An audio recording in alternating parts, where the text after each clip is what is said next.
Удагштай мэдээллийг Сүхбаатар аймгаас сурвалжлагч Одон Чимэг дамжуулж байна. Одоо Сүхбаатар аймгийн нийт утгаар бол ингээд цас орсон. Одоо үргэлжлэн орж байна. Тэгэхээр энэ цас ер нь хэдний хүртэл үргэлжлэх вэ? Цаг агаар нөхцөл байдал ер нь цаашид ер нь ямар төлөвтэй байгаа бай гэдэг талаар бид Сүхбаатар аймгийн ус цагуур орчны тэмцэлгээний төвийн синоптик инженер Батгуугаас тодорхойлох гэж байна. За яг одоо энэ орж байгаа цас газар нутгийг одоо ямар сумдыг хамарч ийн нөхцөл байдал ер нь ямар байна?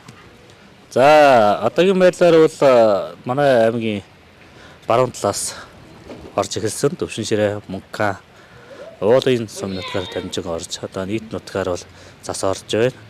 Зас орж явах үед бол агаарын температур бол харьцангуй дулаахан байлаа. Нэгээс 4 градус. 1 градус дулаараас 4 градус хүйтэн байлаа. За салхины хувьд бол 5-аас 8 м/секундтэй байлаа. Зас маань одоо өрөө шөндөө одоо нийт нутгаар орно. Орж салхины хүч маань 5-аас 10 м/секундтэй хүрч засан шуурах төлөвтэй байгаа. 25-ны өглөөгөөр одоо нутгийн зүүн хэсэг буюу Эрдэнэ цагаан дарингийн нутгаар одоо хамгийн сүүлд орж ийн зогсохоор ийм төлөвтэй байна. За маргааш өдөртөө бол харьцангуй цагаар тогтуулж хүйтэн байх төлөвтэй. Салхины хурдсан багасна. За маргааш орой буюу 25-ны оройноос эхлээд зас ахиж орно.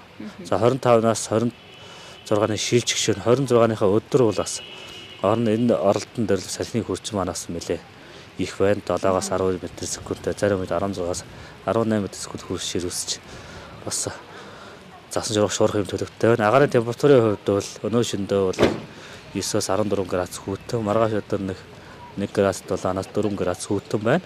Маргааш шөндөө бол бас агаарын температур нэлээ хөвдөж сонно. Шөндөө 10-аас 15 градус. Одоо 26-ны өдөр бол 1-ээс 6 градус хүйтэн байх ийм төлөвтэй байгаа. Тэр яг цаг агаарын энэ нөхцөл байдлыг 2 өдөр үргэлжлэнэ гэж ойлгож болох юм. Тэгэхээр үүнтэй холбоотойгоор бас иргэд малчдаа юуг анхааруулж хэлэх вэ?